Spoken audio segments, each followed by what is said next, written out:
بسم اللہ الرحمن الرحیم۔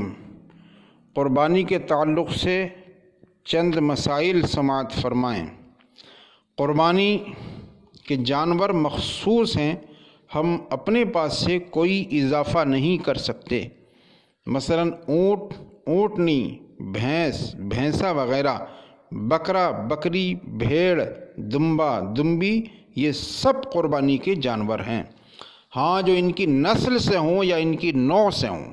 مثال کے طور پر افغانستان میں دمبے کی کچھ اور شکل ہے، یہاں پر دمبا کچھ اور شکل کا ہے۔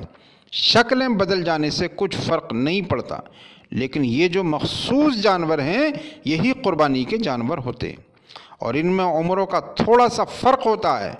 اونٹ کم از کم 5 سال کا ہونا چاہیے، اس سے کم کی قربانی جائز نہیں ہے۔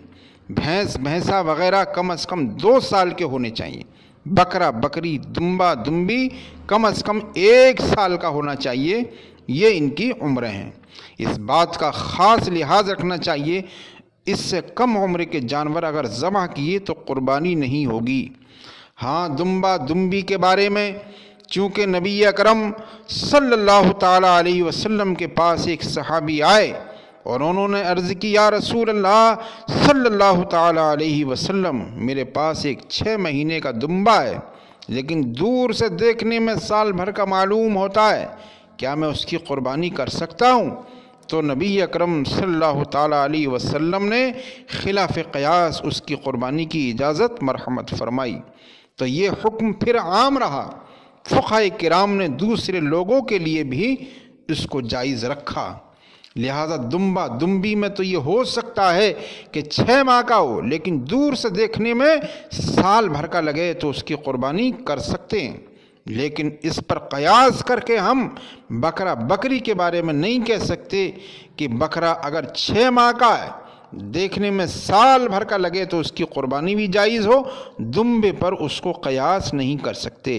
اس لیے بکرا، بکری کم از کم 1 سال کا ہونا چاہیے، اور بھینس وغیرہ 2 سال کی ہونی چاہیے، اور اونٹ 5 سال کم از کم ہونا چاہیے۔ باقی یہ دانتوں کا مسئلہ ہوتا ہے، بعض لوگ دانتوں کو منہ کھول کھول کر دیکھتے ہیں۔ 2 دانت کا بکرا ہے تو کہتے ہیں کہ 1 سال کا ہو گیا، لیکن یہ کوئی ضروری نہیں ہوتا ہے، اصل عمر کا پورا ہونا ہے۔ یہ بھی یاد رکھیے، اونٹ میں 7 حصے دار ہو سکتے ہیں، اسی طرح بھینس، بھینسے وغیرہ میں 7 حصے دار ہو سکتے ہیں، لیکن بکرا، بکری، دمبا، دمبی میں کوئی حصے دار نہیں ہو سکتا۔ ایک آدمی کو اپنی طرف سے ہی ادا کرنی ہوگی۔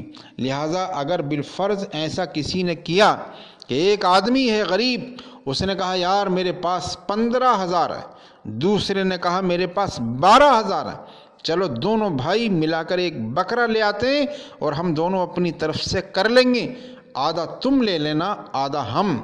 تو یہ دونوں پیسے ملا کر بکرا لائے، دونوں نے اپنے نام کی قربانی کی، تو کسی کی بھی قربانی نہیں ہوگی، کیونکہ بکرا ایک آدمی کی طرف سے ایک ہی ہو سکتا ہے، اس میں 2 حصے دار نہیں ہو سکتے۔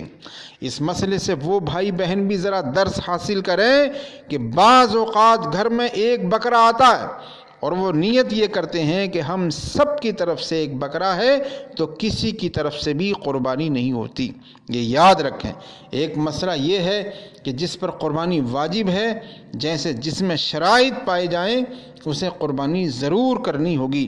یہ نہیں ہو سکتا کہ وہ یہ کہے کہ اس سال میں نہیں کرتا ہوں، کوئی دوسرا کر لے۔ جیسے بہت سارے گھروں کے اندر ایسا ہوتا ہے کہ اس سال کس کی باری ہے؟ ابا جان کی۔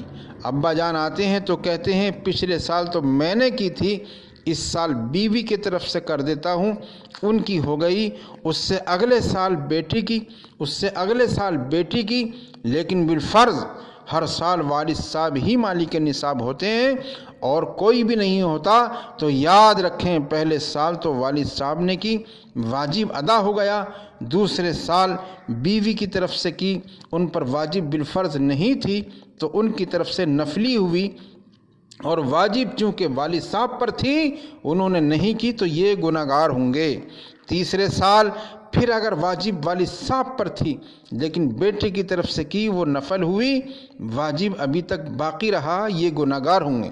تو اس لیے شرعی مسئلے کو نہایت ادب احترام کے ساتھ ہم آپ کی بارگاہ میں گزارش کرتے ہیں کہ شرعی مسائل کو کھیل نہ بنائیں، ان کو تباہ آزمائی کا ذریعہ نہ بنایا جائے، اپنی مہارت اور ذہن کی صلاحیت کی آزمائش کا ذریعہ نہ بنایا جائے، بلکہ یہ دین ہے، قرآن و حدیث کا نچوڑ ہے۔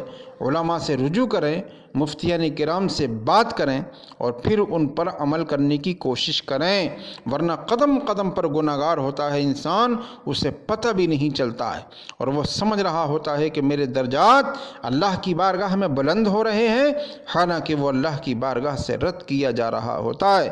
اللہ تعالیٰ کا غضب اس پر متوجہ ہو رہا ہوتا ہے، رحمت الہی اس پر متوجہ نہیں ہو رہی ہوتی۔